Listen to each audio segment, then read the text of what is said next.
Hello, I'm John. After I uploaded that dust test video, I posted it to some Facebook groups and that type of thing, and I got some criticism from people, as well as some questions of validity, because I used this rifle, which is in 308 or 7.62 NATO, instead of a rifle in 303. So I'd like to start this video by talking about my motivations for that video, as well as some of the ways that this action is mechanically different and mechanically similar to the one from the story, so we can have a conversation about if my video was useless or had some validity after all. So my first goal was to share an interesting story from an interesting book. I just bought this book at a coffee shop library type thing and thought it was really interesting and wanted to share it with everybody. As I went through, I marked all of the stories that I thought were the most interesting.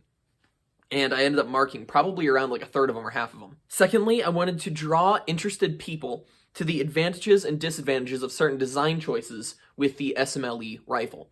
In gun design, everything is trade-offs. When you choose to have a longer barrel, you're sacrificing weight for, maybe range or accuracy or all of those types of things. When you choose to have rear locking lugs, you're changing a closed-off action that's better sealed for an exposed action that's easier to clean. All of these things are trade-offs. They're not perfect. No rifle is perfect. No rifle has absolutely no trade-offs. So each of the design choices that I'm going to talk about in this video have certain advantages that they give this rifle and certain disadvantages.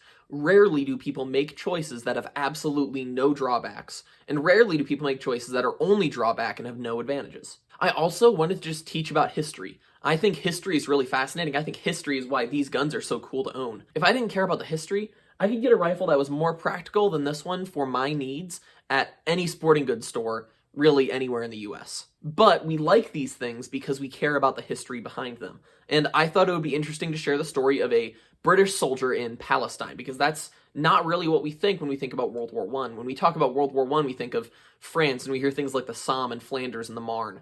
We might hear about the Russian Revolution and the Russian versus German forces. However, we don't often think about the British in Palestine, but it was a very important front of the war. Finally, since the other author spoke vaguely, I thought it would be interesting to do a video trying to diagnose some of the things that he had, some of the problems that he had. So he just said the trigger is limp. There are so many reasons the trigger could have been limp. We don't really know.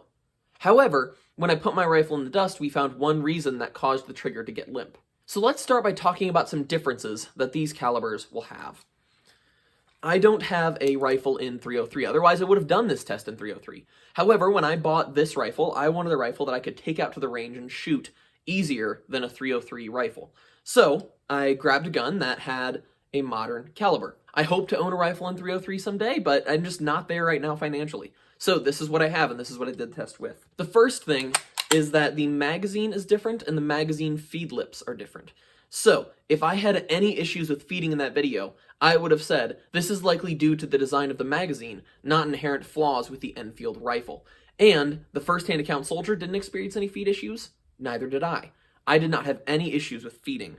Secondly, 7.62 is harder to extract. You notice I had some extraction issues in that video. I could get the bolt up, but I had a hard time pulling it back. I don't have a 303 round, so the 7.62x54R will have to work as a stand-in. This is a standard 7.62 round. The first is that it headspaces on the shoulder of the round, whereas this round is rimmed and it headspaces on the rim. What that means is that this round is held in place right here, and this round is held in place between the back of the round and right here. So the chamber on this round needs to be tighter to hold it in place, to hold it up against the bolt face, than on this one, where the chamber can be looser, and you can just have a tight area around the rim of the round. The second is that the 7.62 NATO round has less taper on it than a 303 round. This is also evident with the 7.62x54R. What I mean when I say taper is that the base of the round is slightly larger than right before the shoulder right here. On the 7.62 round and the 303 round, you can see that it is also bigger. Whereas the 7.62 round might be like this, exaggerated so you can see it. The 303 is more like that. Again, exaggerated so you can see it. However, one advantage that this rifle offers is that since it does not have a rim, it is not susceptible to some other jams and malfunctions that rifles in this caliber would be. Now let's talk about some significant similarities between this rifle and the one in the story. The trigger is fairly free-floated. If you've ever seen an Enfield trigger, you know, Mauser triggers and Mosin triggers, they're all tucked up into one area, but the Enfield trigger is spread out in about a space about this big. And that is one of the shortcomings of this system. Now, it's a trade-off. This rifle has the best trigger out of any of my rifles, and it really shows. However, it was easier to break this trigger system with dust than it was to do a Mauser. Next, we have rear locking lugs. The locking lugs in this rifle are all the way back here versus being right here in most rifles. You can see where a locking lug goes down this channel and then gets in this surface right here where it rotates to be right here, and the other locking lug lay right here. Part of the problem with that is that it's really exposed. When you get dust in this action, it falls into those locking lugs and makes extraction harder. Now again, it's a trade-off. The upside of that is that it's easier to clean. I had a much easier time cleaning Cosmoline out of this rifle than I did with my other rifles that had forward locking lugs, because if I pull this back, it is all really exposed and easy to get to.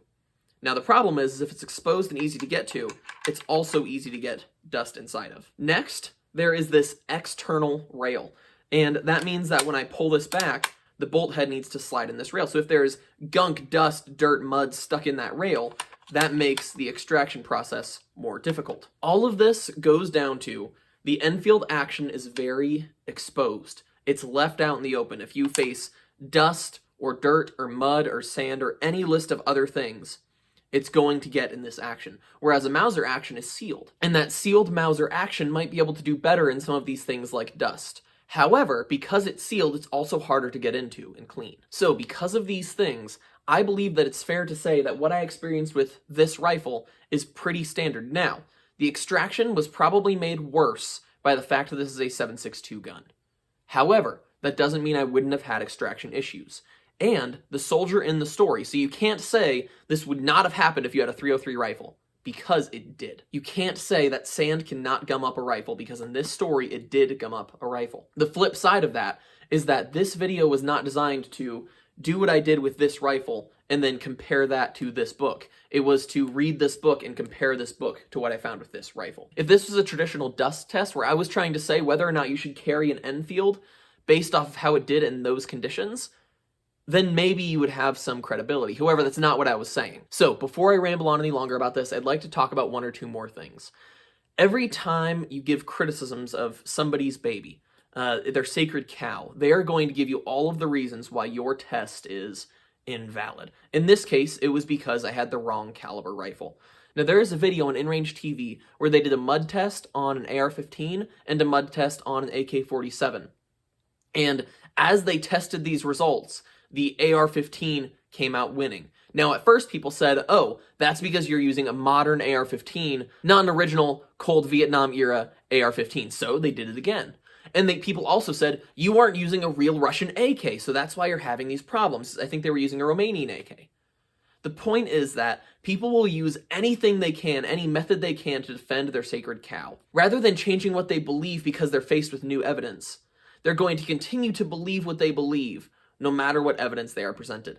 And that is simply the way that people are. People don't want to change their minds. There are probably conditions where a 303 rifle would not have the problems that this rifle did. There are also situations where this rifle would outperform a 303 rifle. It is all a matter of trade-offs, all a matter of differences. And one of the reasons why I believe the video that I produced was valid was because I wasn't making it as a perfect analog for a dust test that you should compare all other dust tests to. What I was doing was reading this book where a soldier had a rifle in 303 and trying to see what some of the problems that his rifle were because he spoke vaguely. You know, frequently in these old stories, people don't say, I had a SMLE number 1 Mark III and with the magazine cut off, but mine still had the volley sights on it. They didn't talk like that. They said they had a rifle and they did this and that, or they had a pistol. The only reason I know that he had a number 1 Mark III at all is because he mentions loading 10 rounds into his magazine. If he wouldn't have said that, it's possible that he would have had a pattern 14. The point of me saying all of this is these soldiers did not speak in exact phrases, in exact terms. You know, they didn't say exactly what rifle they had, they just said their rifle. So my goal with this video was to figure out what he was talking about with this rifle, and I feel like I did that adequately. I want to be clear that I was not saying that Enfields suck. This is my rifle, and I absolutely love this rifle. This might be my favorite rifle that I own. It's really smooth shooting. I love the bolt action. However, it does have some shortcomings, and it's okay to say that your favorite rifle has some shortcomings. This rifle has a very exposed action. When it goes out in dust, it gums up a little bit. That's okay. Also, this rifle has plenty of strengths. Because it is such an exposed action, to rip the bolt out and clean it and keep on moving is so much easier than many other rifles. So I hope this video has been helpful to you in explaining some of the issues with that last video I did, and I hope you guys have a good week. I will see you next Saturday.